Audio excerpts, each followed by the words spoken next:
guys, it's a new sensation, Big Annotation here, and I have just got back from the UK Games Expo that happened in Birmingham. Across 3 days, it was an extremely fun event, and I managed to come away with some really incredible results. I'm very proud of how I managed to do. So just going to break that down for you today. Like I said, it was a 3 day event, Friday, Saturday, Sunday. Sunday was the top cut. If you make top 8 on either Friday or Saturday, you enter or you qualify for the top cut on the Sunday. So it was a top 16 overall, but like split across the 2 days. So I took with me two decks that I was planning to play. I took Hanu ECL, just because it was a good deck. I honestly haven't played it really in like the last month. I maybe played it at the locals. But since Lille, I haven't looked at the deck. It was a deck that I tested for Lille and then haven't really played since. But it's a very easy comfort pick for me, and it's a very strong deck naturally. So that's not the deck that I'm going to be talking about today, however, because it's, you've already got the swoop races for that deck. I'm just taking their list at this point and making like a couple changes and then running with it, to be honest. But the deck I'm here to talk about today is the Akbar Data Vault, the Admiral Akbar Data Vault that I played on the Saturday and then also in the top cut. So I played the Hanu ECL to I think it was a 6-1 finish. I think there were 7 rounds in total. Just to briefly summarize that day, I played a Boba 4 yellow in round 1 and lost that matchup. It was a very, very close set of 3 games. I seem to have some sort of mental block against Boba 4 in general, because that leader just seems to wipe me out no matter what color it's paired with, no matter what deck I'm playing. And I feel like I lose games that I shouldn't lose against it a lot of the time. So it was an unfortunate start. And then we submarined all the way back up to 6-1 from a 0-1 start, which was great. So I placed 7th with the Hanu ECL. I played against a lot of other Hantus that day. I played a Hanu blue, a Hanu ECL mirror match, and I played a Hanu green 30 health, I believe. There were lots of Hantus on the Friday for some reason. But yeah, finished top 8 with that, which I was already very happy with. I kind of took that as my good deck comfort pick, and then Akbar was going to be my fun deck where I didn't really care what happened. Didn't really care so much where I placed. I'd already secured the top 8, so was just playing it for a little bit of fun, and for a bit of a challenge to myself, because I've been really enjoying the deck over the last couple of weeks. And it's a deck that I've actually been testing as opposed to the Hanu. So yeah, played the Akbar on the Saturday and then ended up finishing, it was 8 rounds this time. I ended up going 7 wins, 0 losses, and 1 intentional draw. I'll see if I can remember some of the matchups. I know I played 2 Sabines back-to-back during the middle of the tournament. I played a Vader 4 yellow on stream, so you guys can check that out. It should be on the Organized Play Events YouTube channel and probably their Twitch at this point as well. I'm pretty sure I played against a Hanu blue. I played against a Kira Data Vault. I played against a Hanu Colossus, so Hanu blue but with the 35 health base. And then there were 2 other matchups that I can't quite remember. I think they were also in that sort of like... Oh, I played round 1 Lando. I forgot. I showed up late to the event because we had to park further away and we'd all woken up late. Shout out to Callum and B for coming with me and giving me lifts to the event each day. Yeah, we ended up having to park further away and we'd woken up way too late. So I got a game 1 loss in the first round against Orlando and managed to bring it back. And then there was another matchup. This would have been the draw matchup. So in the last round, I was paired into an Obi-Wan blue using Power City. I thought that there was going to be another undefeated based on the fact that we were still playing. But it turned out that I was the only undefeated by that point. Everyone else was X1. I think the undefeated had lost a pair down or something. So I was paired against an X1. at that point going into the round, I was like, I don't want to intentionally draw because there's no point. If we're both undefeated, then we both make top cut regardless. It doesn't matter. And I'd much rather just play it out for fun because I don't like the intentional draw system personally. As much as it's fair on everyone, I don't enjoy showing up to a tournament to not play the games, if you know what I mean. But because my opponent was X1, I didn't want to deny them the possibility of making the top cut, even if there was like only a small chance that they didn't make it. I was like, look, if you want to take the intentional draw, I'm absolutely fine by that. I would kind of prefer to just play it out, but I understand, like, you know, you don't want to just lose out on top cut, so I'm not going to deny you that by chance. So I took the intentional draw mainly so that he could make top cut guaranteed. Because I didn't want it to be like, oh, you paired against the undefeated, now you have to play it out, because that just sucks. We did end up playing out the game, and I won the match 2-0 anyways, but it was more of a for fun, like, friendly game anyways. So yeah, I played Akbar, went really well, and finished first place in Swiss as the only, like, undefeated player, which was obviously very cool. It really shows how good this game is, the fact that you can kind of do well with any deck at the moment, and the meta feels really healthy. Because I ended up placing higher with the Akbar deck than I did with the Hanu ECL deck, I was forced to play Akbar in the top 16 on the Sunday, so today for me. I think I would have chosen Akbar anyways, given the chance, because I ended up doing better with Akbar anyways, so you know, it was kind of cool to show it off, and it gave me a little bit more confidence playing the deck. But also, it's the deck I'm having the most fun on. If I have the choice between playing a deck I'm having fun on and playing a deck I'm not having fun on, I'm going to pick the deck I'm having fun on. So I think even given the choice, I would have picked the Akbar. And I ended up with overall a top 4 finish on the Sunday, which I'm still very proud of. It's amazing. In the top 16, I played against a Vader Yellow, which I think was my worst matchup, or one of my worst matchups going into the top 16. There was a lot of control in the top 16. I think the only aggro decks were the Vader Yellow. I think there was a Luke set 4 double red, and I guess Quinlan red, but it's not really aggro. It's kind of mid-range, and his build was a lot slower as well. So I think the Vader 4 yellow was, well, it was not one that I was happy to sit across from in the first round of the top cut. But I managed to take it 2-0. He opened not optimally. He opened a 1-drop plus the Victor leader to pilot on both games. And because he doesn't have 2 1-drop non-token units, I was able to deal with the piloted unit either by tapping it down with like a Leia or a Grogu, or by just ambushing it with blue leader. I think I opened very strong both games as well. So that was really good for me because it just prevented any of the token generation that he had. And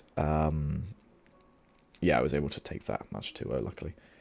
And then top 8, I paired into a Quinlan Blue, which was a very interesting deck, and actually one that I have messed around with myself quite a lot, especially after Liverpool and after the Django ban. Yeah, very, very interesting deck. Intense games, especially the game 1 was super close. I had to use choose sides to steal a Village Protectors to give me just enough actions to lethal him before he could lethal me.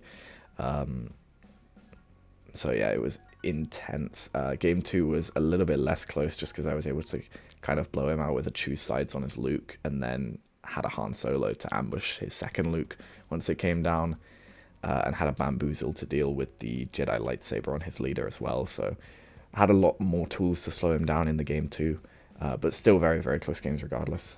And then, like I said, in the top 4, unfortunately lost out again on stream, so you guys can check those games out as well. But I played against a Quinlan Tarkintown. Again, very good games, of course. I think there was a little bit of misfortune on my side during that match.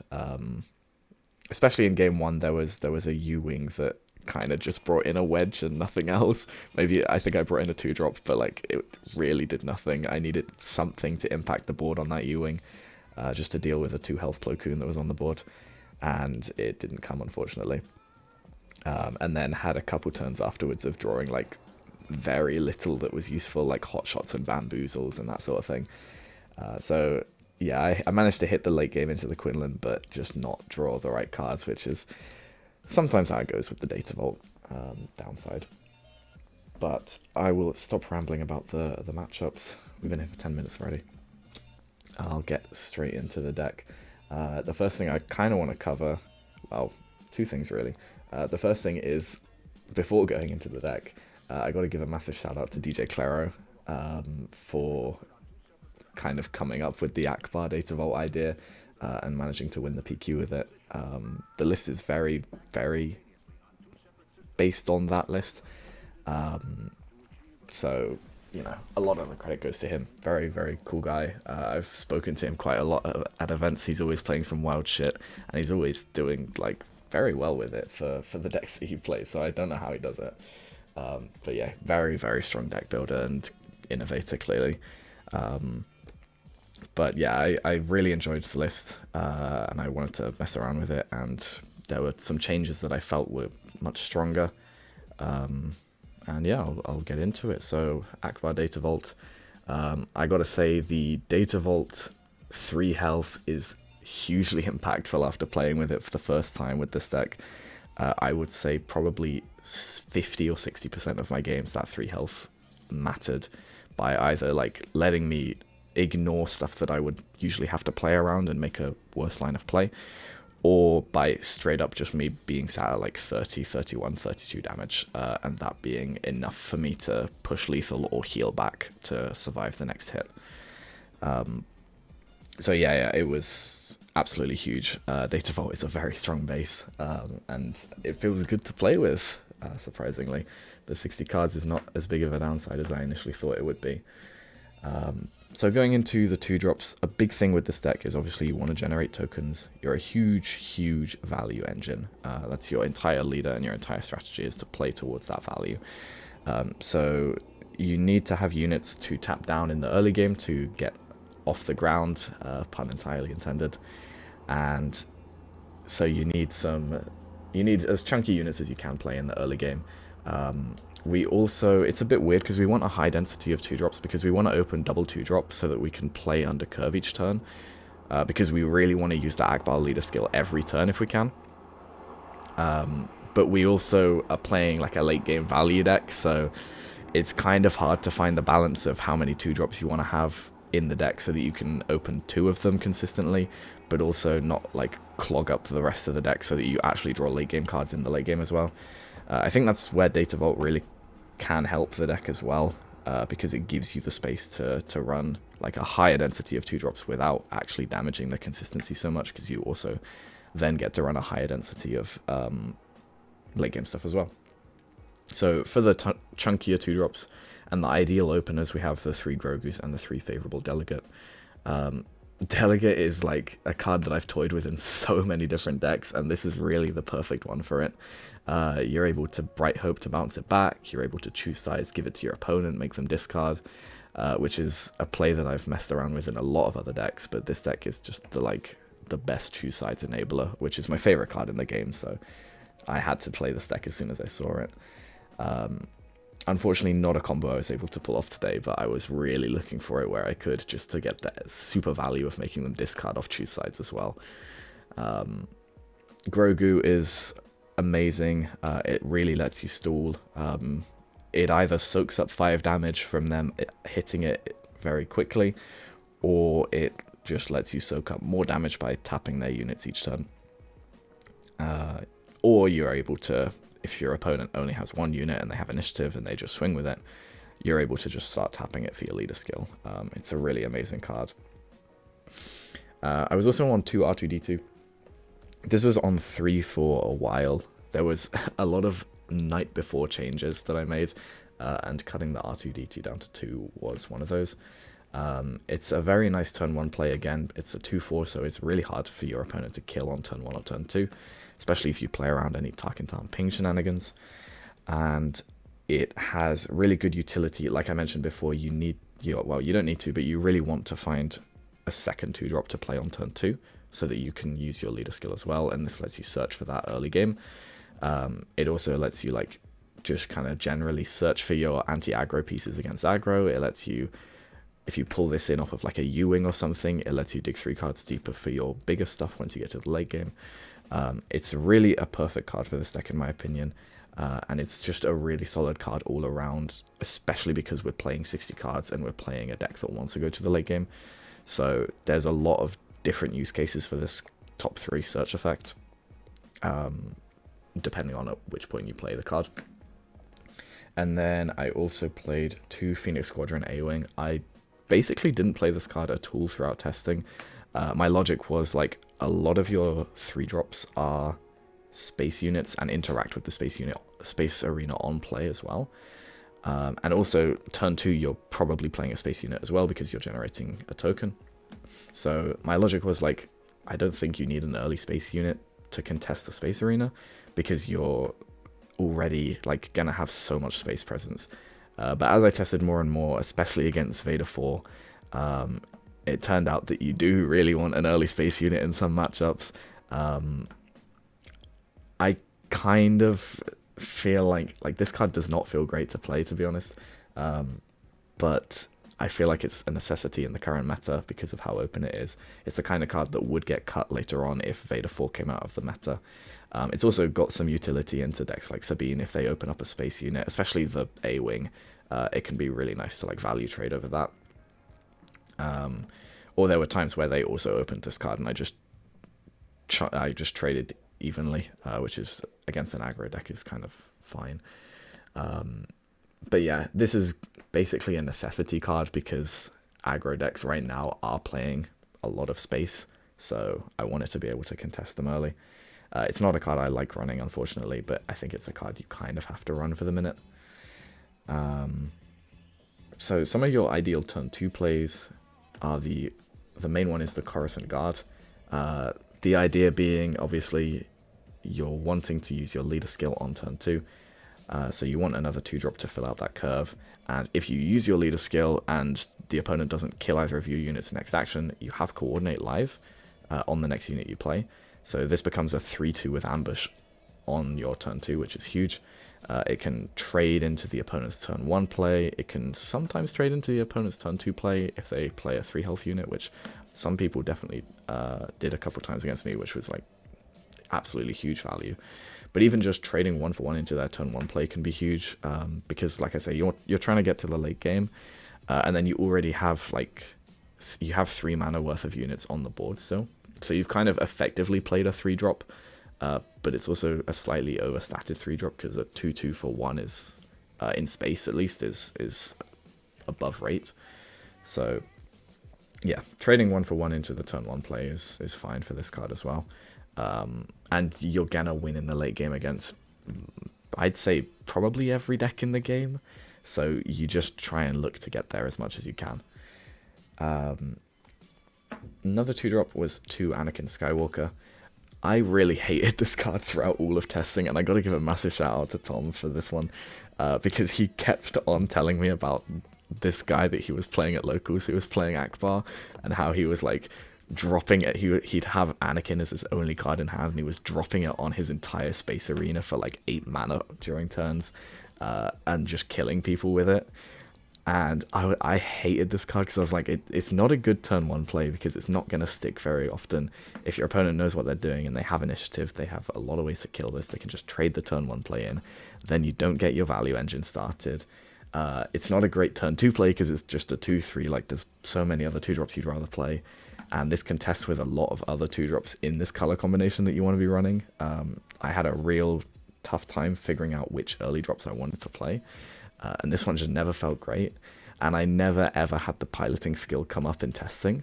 But throughout the day, yesterday, on the Saturday, and on the Sunday, the piloting came up a lot, to be honest.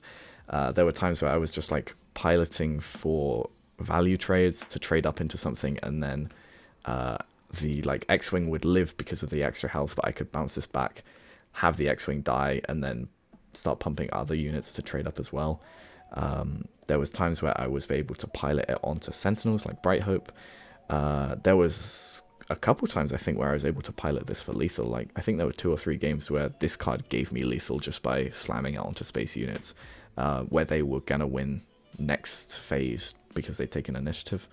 So yeah, I'm very happy I kept this card in the end. It really did do work, but I don't think it's a 3 of. I think 2 copies is probably fine. It could maybe go down to 1, but I think 2 is decent. I was also playing 2 Layer. This card is just like a nice utility 2-drop. It's okay to play on turn 2 because you can tap down their turn 1 play if you have initiative, and then generate a token still, and it just saves you a little bit of damage, which is nice. But it's like really strong in the later stages of the game because you're able to tap down leaders. You're able to just like tap down whatever big stuff you want. Especially when you have a Grogu down, they often end up using an action to deal with the Grogu, and then you have this as a backup to still tap down their biggest unit. You're able to Bright Hope this back to hand, which I was doing a lot against aggro decks. Just playing this, having it stick on the board for a couple of turns, maybe use it to generate some tokens, and then Bright Hope it back to my hand to then play it again and tap down their units again. You're able to bring it off Ewing, which is huge, especially because it's a 2 cost, so you can bring it in with cards like Plo Koon. But you can also bring it in with another 2-drop and Echo-based Defender to really like stop a lot of attacks at once. Yeah, very, very strong card, and I really like it at 2 copies. The one-off tech that I was playing was Bunker Defender. This was another late night edition, and I had been toying with the idea of playing this card in the deck for probably like a week and a half before the event. Never tested it, and I just chucked it in last minute because I was like, I really want to find space for this card. I think it's really good, and I can't find space for 2 copies, but I think 1 copy might be enough. And yeah, this card was like absolutely huge in the aggro matchups, especially against the 2 Sabines I played. This was probably like game winning on some of the turns that came down just to soak up an extra attack. There's a couple reasons why it's good. Obviously, like it gains Sentinel when you have a vehicle, which you're going to have in this deck, because you're generating tokens, and there's also a lot of vehicles in the main deck as well. So it's very rare that this card doesn't get like Sentinel. And I also really, really wanted a 1-drop that had good utility in this deck, because I was finding that there were a lot of games where I was playing Ewing and I really wanted to play 2 3-drops like a blue leader and an Echo-based Defender to take out their attacker in the space and block the ground. But it felt bad because I was effectively paying 7 for 6 cost worth of units. Whilst I'm obviously still getting a lot of benefit from that and saving action economy, as well as saving, like, I'm getting 2 cards for the price of 1 in my hand, it still kind of feels bad. And I like my value, and I'm greedy when I play card games. So I wanted to have some kind of 1-drop to fill out that curve, so that like occasionally I could pull this in with 2 3-drops and have it just as an extra unit that also offers me some utility. And yeah, it came up, like I said, against both the Sabines. I think it came up 3 times throughout the day, and I think all 3 of those times were in the matches against the Sabines. There was a time where I just drew it and I was able to completely block the ground arena with an Echo base and this guy on, I think, 5 resource, where I was also using my leader skill to generate a token. And there was also a time, again, against one of the Sabines, where I U-winged, and exactly the scenario I just described happened. I brought in blue leader, the bunker defender, and the Echo. I might have said Bright Hope earlier, but yeah, blue leader is what I meant. Blue leader, Echo base, and this guy. The Echo base ambushed into their space unit and value traded. The blue leader ambushed into the space unit. The Echo base defender was sat there as a sentinel, and I had this death sat there as another sentinel to completely block the ground arena, and that was game winning as well. So yeah, I think this card has really good utility. I really want to find space for a 2nd copy, because you're already winning against the control decks most of the time. So just having like a cheap sentinel that you can drop against aggro feels really good. Yeah, it's the kind of card I'd want to find space for another copy, as well, just to give you like Power of the Dark Side blockers against Ewing. Power of the Dark Side generally isn't even a card against your deck, but just in case they like super laser blast you and you have to follow up with a Ewing, this card plus 2 3-drops can be really nice. But yeah, I really like the card in this deck. I think it's really solid. And then for 3 drops, so turn 4 plays, sometimes turn 3 plays. But sometimes you do play some of these on turn 2, especially against aggro. Like, you don't have so much time to set up. You just have to play on curve to deal with some of their units, and then get to the mid game where you have a bit more time to generate your tokens, especially once you deployed, because it doesn't cost you mana then. But we got 3 Echo Base, 2 Sundari Peacekeeper. I was on 3 Sundari in the main for most of my testing, and it was the saddest cut that I had to make on the night before. But I realized I wanted to play a lot of other cards, such as the Bunker Defender, and such as the second layer, which I was having trouble finding space for, but I knew I wanted in the list. And this ended up being the card that got cut. I really want this card back up to 3, but again, there's just no space. In 60 cards, it doesn't make sense, but unfortunately, that's the way it is. I'd much prefer to have 3 copies of this over 3 Echo Base, but I really want as many like cheap Sentinels or Ambush units in this deck as possible, because it is a very, very heavy Ewing deck. Like, it's very reliant on Ewing in a lot of matchups, where choose sides isn't the win condition. So I want a lot of units with immediate impact, and that's why I kind of have to go 3 Echo Base and 2 Sundari in the main. But it is definitely a card I'd like to see at 3 copies if I could. And then the rest of the 3-drops are 3 Blue Leader. This card's insane. It fills out your curve at so many points in the game, especially because you're wanting to play behind curve a lot of the time. This card like flexibly fills up your curve from turn 2 onwards up until like resource 6. So you can, this card is like, yeah, it's so good. And then as soon as you hit resource 7, this card is like perfect to pull off of Ewing as well. So it fills up your curve effectively all the way up to resource 7 from 3 resources. And then once you hit resource 9, this card becomes super live again, because you can pull it in off Ewing and pay the 2. And then once you hit resource 10, it becomes super live because you pull it in off home 1 and pay the 2. So yeah, this card's just broken, honestly. It's so insane. Just the flexibility of it in a deck like this, where your curve is already very flexible, is very strong. And then we're also playing 3 Sanctioners Shuttle. Again, like, this deck turns on coordinates super easily, so the coordinate conditions for a lot of these cards are no longer hard to meet, which just makes them very good cards. Same kind of logic as Vader, I guess, or the set 4 Vader. Yeah, this card's very nice. It helps you like capture their turn 1, turn 2 play, just to give you a bunch of tempo, lets you then trade down into their other unit, and you kind of get control of the board from there if they can't immediately deal with this card. It lets you, against like blue decks, it lets you kind of just absorb the shield off the village protectors. Even if they kill this, they don't get the shield back, which is very nice. This deck can struggle to deal with those shields, in the ground arena especially. This card's really good against a deck like Quinlan, because you need to deal with red 5 as soon as possible. And yeah, just generally like a very good card against Vader, for you're able to eat tokens with this, and they obviously don't come back, which is very nice, just to give you like a little bit of removal in the deck. For the 4-drops, we have 2 Kira. This is a card I really thought about cutting for a lot of testing, and looking back throughout the tournament, I don't think this card was very good either.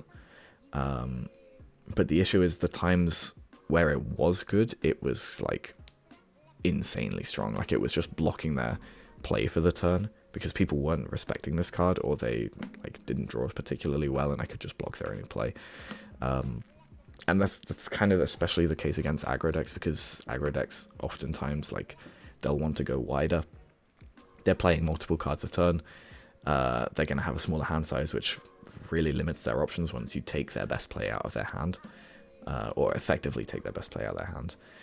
The issue I had with this card was, a lot of the time, it was a lot easier to just kill the Kira with the units on board and then play the card anyways.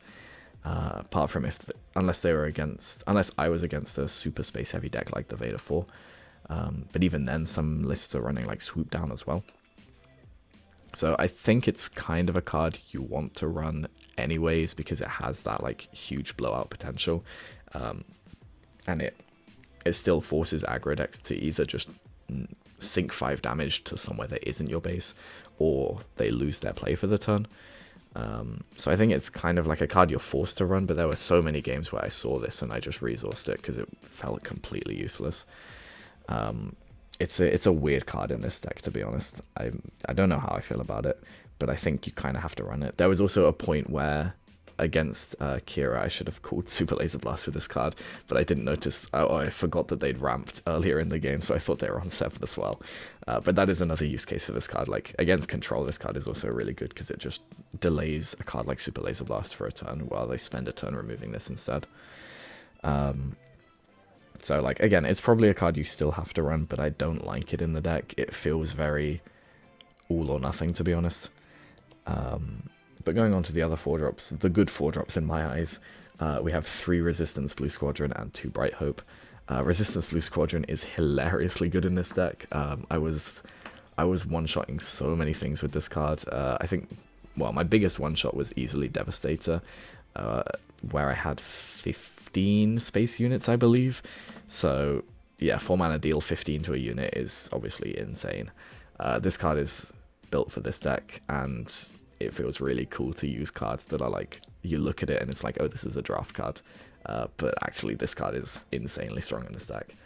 And then we have 2 Bright Hope. This card's so good. I absolutely love this card.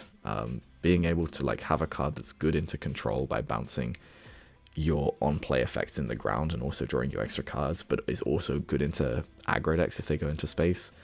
And it's very flexible to pull off of Ewing because it's a 4-drop, so you can bring in a 4-drop and a 3-drop, and it's the same for the Resistance Blue Squadron. I think that's another reason why I don't really like Kira. Whilst it has a decent on-play effect, it doesn't feel like it does much if you pull it in off Ewing, unless you're playing against like Blue Heroism or Yellow Heroism, because you can block Han Solo 7 and Luke 7, but yeah, even then, like, if you've got to that point, they probably have other plays in their hand, but also if you've got to that point against those decks, you're probably already winning the game, to be honest. But yeah, the Bright Hope and the Resistance Blue Squadron feel amazing to pull in off of Ewing. And then for the 5-drops, we got 3 Plo. This card is insane in this deck. It's very rare that you don't have Coordinate live, especially by the 5 or 6 resource turn. And yeah, this card's just perfect. Like, being able to one-shot most of the leaders on curve is exactly what this deck needs. This deck struggles with removal sometimes. Like, you're kind of just trading your units early to hopefully survive the early game and get to the mid-late game where you really thrive. So being able to one-shot leaders is exactly what this deck needs. And you can pull it in off Ewing. We also run 3 Wedge because this card is like actually really good in this deck. Where again, like normally this card, it kind of sucks. This card is especially good when you're able to set up 2 things. I'll go through the next card as well at the same time because like they kind of go hand in hand. You have Timely Reinforcements and Wedge. If you're able to stick a Wedge on 5 resources, which against a lot of decks you can't do, but against some decks you can, especially once they start tapping out. Because you're able to action stall so much in this deck. You have your leader skill to action stall. You have all of these random like 2/2s in the Space Arena that you just punt for 2 and wait to see what your opponent does. And you're also, because you're naturally like a slow value deck, you want to be trading into your opponent's units. And by doing that, you're taking away their actions while also using some of your own. So this deck is really good at action stalling. So once you see your opponent tapping lower on resources on resource 5, then you can look to maybe establish a wedge. The reason why you want to do it on resource 5 is if you have a Timely Reinforcements in hand, you go to resource 6, you get 3 tokens and they all ambush. And then you also go into your deploy turn on resource 6, so you can potentially get up to 5 tokens with ambush, which is perfect. If you're against any sort of space heavy deck, or if your opponent has any space presence at the time, that's just gonna clean right through it, especially because you're also giving them Sentinel with the Timely Reinforcements, so if any of them live the ambush attacks, then they can soak up more hits. That's kind of like a blowout combo that you look for against a deck like Vader for yellow, if they can't deal with the wedge, if they don't have like Barrage or Waylay or maybe Swoop Down in some cases, then it's really good to look for that. Especially if you are getting behind and you don't think you're going to win, like it's just a risky play that you can go for to try and blow your opponent out, which in a slightly trickier matchup like that is something that you want to have as an option. In my opinion, the main use case of this card is playing it on 6 resources rather than 5. You already have so many actions dueling, like I said before, but on 6 resources, this card has like actual immediate impact because you can generate up to 2 tokens off of your leader with the skill because you're flipping on that turn as well. So as long as you have enough units to tap down with the leader skill, you're able to generate 2 tokens alongside the wedge, which actually gives the card like immediate impact, not on play, but like an action or 2 afterwards. And that is generally good enough when your opponent has started tapping down already, because then they can't immediately answer the wedge. You can get some instant value off of it, and then if they kill it first thing next turn, it's not such a big deal. So yeah, that's wedge. It also is especially good on 6 resources because you go from 6 resources to 7 resources, and that's where you play U-Wing reinforcements. And this card can bring in some of the vehicles in your deck, such as Sanctioner's Shuttle, the 2-mana 3/2 spaceship, and Bright Hope, which you can then give ambush. Slightly less relevant, but can definitely come up. And just another reason why I feel like the card is safer to play on 6 resources, because you have a lot of blowout with the Timely plus Wedge combo, and sometimes that is something you have to go for. But on 6 resources, this card is safer because it gives you that immediate impact alongside the leader flip, and then it also has similar blowout potential with the U-Wing next turn if it lives. And that's also the point where you're starting to generate tokens for free, because Akbar is a 3/8. That thing is not dying on 1 shot. So yeah, we have U-Wing. Card is good. It's especially good in a 60 card deck where you want to thin out your early game the second you hit like 7 resources. So it's perfect for that. And the deck naturally like already has a bunch of immediate impact effects because it already has a bunch of coordinate effects that you want to play. So U-Wing is a perfect fit for that reason, and then we tailor the deck to include more immediate impact effects like the Echo-based defenders and stuff like that. And then my favorite card in the game, like I mentioned before, Choose Sides. There's a reason why this card is playset of Hyperspace and none of the rest of the deck is. It's because the only card that I care about having in Hyperspace is this card, and any sort of smuggle cards. Those are the only 2 cards that I really care about. The rest I'd honestly trade off if I could. Yeah, this card, you give them a token and you take Devastator, you take Avenger, you take Luke, you take Han Solo 7, you take, yeah, Village Protectors sometimes Clone Combat Squadron. Like, this card is perfect. I love it. It's been my favorite card since it came out, and I've just played it in every green deck that I can facilitate it in. I thought Hanu ECL was that deck for a while because you can cheat in a 1-drop and then swap it to your opponent, or if you have a wide board you can just swap one of your small guys to the opponent for like a Luke. But this deck is even better at enabling it because you're playing tokens, which is even better, and then you can immediately trade in one of your other tokens to just clear the guy you gave them. And you also have Favorable Delegate as like a huge value play. So yeah, love Choose Sides. We have one of Han Solo. This is another one of in the deck that I kind of wanted to up to 2 because it's 60 cards. I think this card really should go to 2, even more so than like a Bunker Defender. There were a lot of situations where I was thinking to myself, like, I had U-Wings and I was like, I really want this to hit the Han right now. And when it didn't hit the Han, I felt really bad. So I'm kind of wondering if there's a world where you cut U-Wing down to 2 for a second Han Solo. We'd kind of have to see how the meta shakes up, because I think in a wide, like such a wide meta that we have right now, U-Wing being such a flexible card, you kind of need it at 3. But I think the second the meta starts to go tooler again, you can probably cut one of the U-Wings for the Han. Obviously, if you can find space in the deck to cut anything else, then I'd much rather do that than cut down on U-Wings, but Like I said before, an issue with this deck is you're playing a late game deck, but you need a lot of early tools to stop the aggro decks killing you. So adding another Han a lot of the time and cutting another, like an earlier cost unit or earlier cost spell, is not going to help you so much into those aggro decks. So that's kind of the reason why I had it at 1, but I would really like to see it at 2 copies, because like I said, there are a lot of cases where I felt like Han would have won me games that I otherwise struggled in or didn't win in the end. And then going on to the big top end is the 3 home ones. Yeah, this card's amazing. You already kind of want to continue resourcing past like 7, 8, 9 mana, because you're also wanting to keep, like, you want to continue generating tokens during that phase as well. So home 1 has extra like power because you're already incentivized to resource past your top end. And that's where home 1 really comes in, because you can like home 1 and play Plo Koon, or you can home 1 and play the 7-drop Han.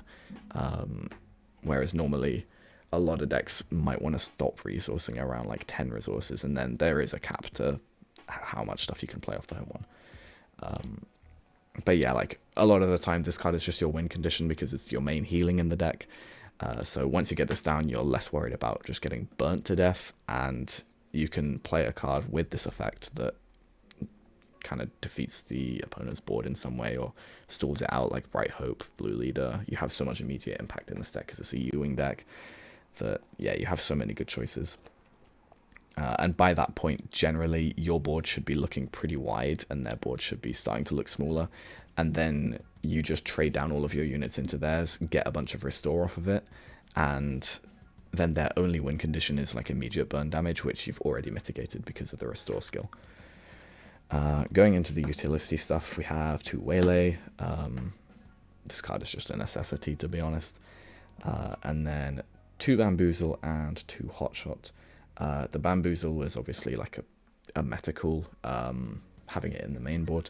I think because this deck loses so hard or struggles so much against aggro decks naturally, I wanted to have this in the main board so that I could like deal with pilot leaders like Vader 4. I had a lot of games where people didn't play it around this card, and then I was able to punish them for it. I had a lot of games where people did play around this card, and I had it in my hand, and I was really sad about it. But even just having them deploy onto the ground and kind of being forced to deploy onto the ground because they know I could be playing this card is huge. So even just the threat of it is really nice, and then you can resource it and it's fine. It was really nice against Sabine. I didn't get to just bounce a Darksaber at any point, but it was just nice just to have like a free tap down effect. And because you're playing against these aggro decks and they're not generally dealing with your units as much, like your favorable delegate is going to live, and then you're going to have a much bigger hand size than them because of cards like favorable delegate. Being able to use Bright Hope to bounce cards like Leia, because you want to be playing that a lot more often against aggro. The hand size in this deck is generally not really an issue. Again, you're also generating a bunch of tokens that you trade in, so you don't need to play cards from hand as much. So having to discard the yellow card isn't a tricky thing to do. You do sometimes have to be a little mindful about what you're resourcing, so you have a yellow card, because a lot of this deck's stronger cards are green, especially once you hit late game. But yeah, I think it's a really good card to mainboard for this deck, because you're so weak into decks that get punished by it. And then 2 Hotshot. This is another card very similar to the Anakin that I, all throughout testing, was like, I'm going to cut this card. I'm going to cut this card. I hate it. I hate it. It sucks. If you get to a point where you're using Hotshot, you should have already won the game. And games that you're losing don't feel like they get changed by you trading up into a unit with +2 damage. And if you're at a point where you're racing them, you're gonna win because you've hit the late game, or you're gonna lose because you're in the early game still, and Hotshot doesn't change either of those outcomes in my eyes. And I never had this card get used in testing, and I really hated playing it.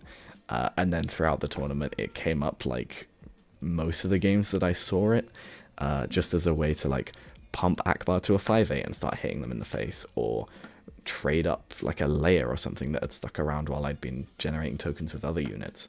And yeah, it was it was huge. There was even a game against the Hanu Blue that I played against, where I was on 32 damage and I'd used my Akbar skill to tap down his last unit on the board. And he'd used his, I think, takedown or something to kill my home one, so I wasn't healing. But he had a Crate Dragon on board, so I couldn't play any cards. And I was 2 damage. I was exactly putting him to 28 with my current board. And the way I was able to win was smuggling in the hot shot for perfect lethal. And during that trigger, his crate is trying to ping my base for the 1 damage that he needs because I played the hot shot. So it wasn't even like an action later I lost. It was like a step of the game later. It was the next card trigger, that like mandatory card trigger, that I lost. But because I was active player, I could choose the resolution of the cards. So yeah, I was very happy to have hot shot in the deck from that. But that is the full 60 card list. Going into the sideboard, a lot of these sideboard cards are cards that I wanted in the main deck and couldn't find space for in 60 cards somehow. And they just felt like the most necessary cards into like other matchups. So we had 2 Cloud Rider. This is a card I debated running in the main board, like I said, for a while, because it's kind of just extra copies of Coruscant Guard, and that feels really strong.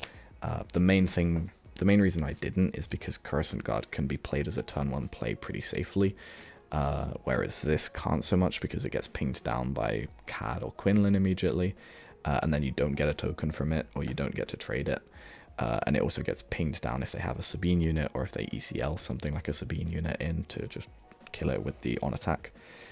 So I felt like the 1 health was a little bit too vulnerable to warrant playing this card in the main board, whilst taking out some other turn 1 plays for it.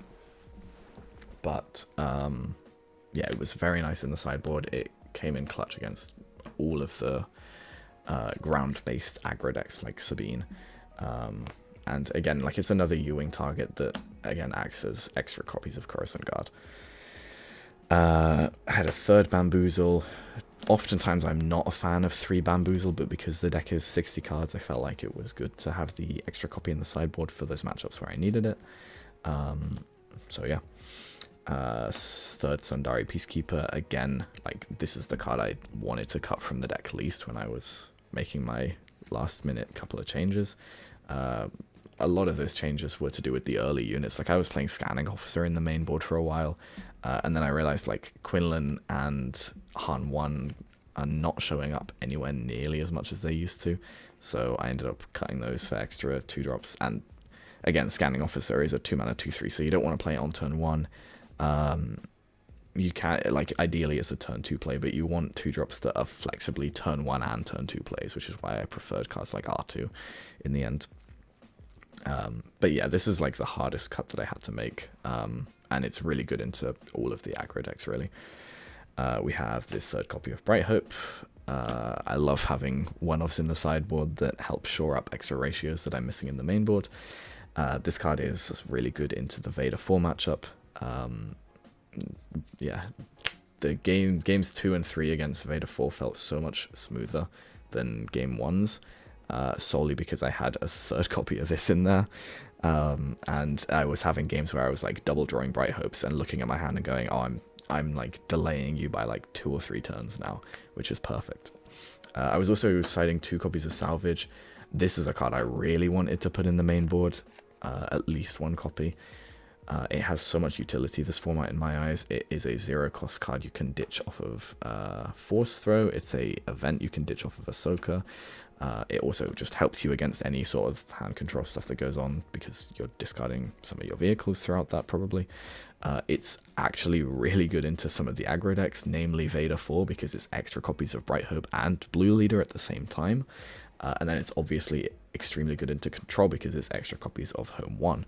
So this card is like incredibly flexible throughout this deck because you're already playing a bunch of vehicles naturally.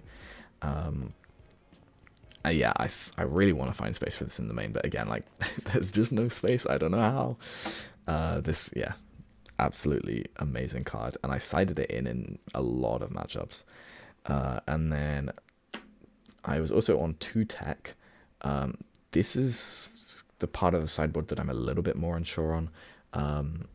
I was trying out 1 tech in the main and 0 in the sideboard, and it felt really bad because I had the same issue with the hot shots that I had, where I was either hitting the late game against like slower decks and just winning without tech where I didn't need it, or I was playing the early game against aggro decks and didn't need tech and drew it anyways, and then it sat in my resource and it was just a dead draw. And then I was losing those games as well. So I was like, I don't understand why I would want to play tech in this deck, because it doesn't help me against... Like, I already have a smuggle card in the deck with hotshot, so I already have a little bit of insulation against, like, if I'm drawing dead for a couple of turns, I have something that I can play to fill out a curve. Whereas tech doesn't do that as flexibly because it costs 4 to smuggle in rather than 3, and hotshot is like slightly better into those worse matchups because it allows me to trade up into units that are on the board, whereas tech just gives you like more value in the late game when you already have that. So I felt very weird about playing tech. I ended up playing 2 copies in the side for those slower matchups because I did find that when I built a version of the deck that was very, very pivoted towards beating aggro, and I was playing like best of ones with just the main board of that and not trying to sideboard for control at all, I did find that I did start to struggle against some of the control decks when they played well.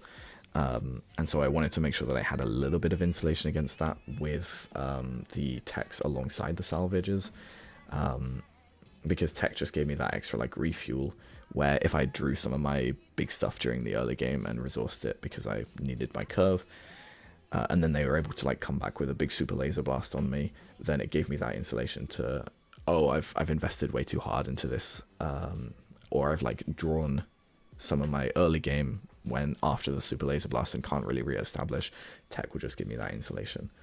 And I ended up playing 2 copies because the deck's 60 cards, so it helps me see it. I think it's fine. I don't think it's actually... I'm not sure if it's necessary, to be honest. But it kind of feels like a nice card to have. And I already have a lot of sideboard for aggro, so I wasn't too sure what else I'd use the space for. And then the last card in the sideboard was a copy of Enfys Nest. This was very specifically for blue hero decks because, like I mentioned briefly before, this deck can struggle to deal with shielded units. And so this will help me with cards like Village Protectors mainly. Or if I play against any sort of like set 1 Lukes, then it can help me just basically win the game against them. I've already got Hotshot Blasters in the main as well, so you can suit it up to 7 attack and start like just sending Lukes and Han Solo 7-drops back to their hand, that kind of thing. This card never came up throughout the day. I sided it in a couple of times, and every time I saw it, I think I resourced it, because I'd either hit the late game and was just dropping home 1s already, or I was in the early game and it wasn't filling out my curve, so I chucked it in the resource. Probably the weakest card of all day. I think the theory behind it was still good, because it's also a 7-drop you can bring in off U-Wing, but maybe there's room in like these 3 cards to sideboard a second copy of Han Solo for the matchups where I don't need so much early game to deal with the aggression. Or for the matchups where like choose sides is less of a win condition. But I don't know where I'd want Han Solo where I wouldn't also want choose sides, because they're both kind of doing the same thing of removing a big unit and leaving me something valuable on my side.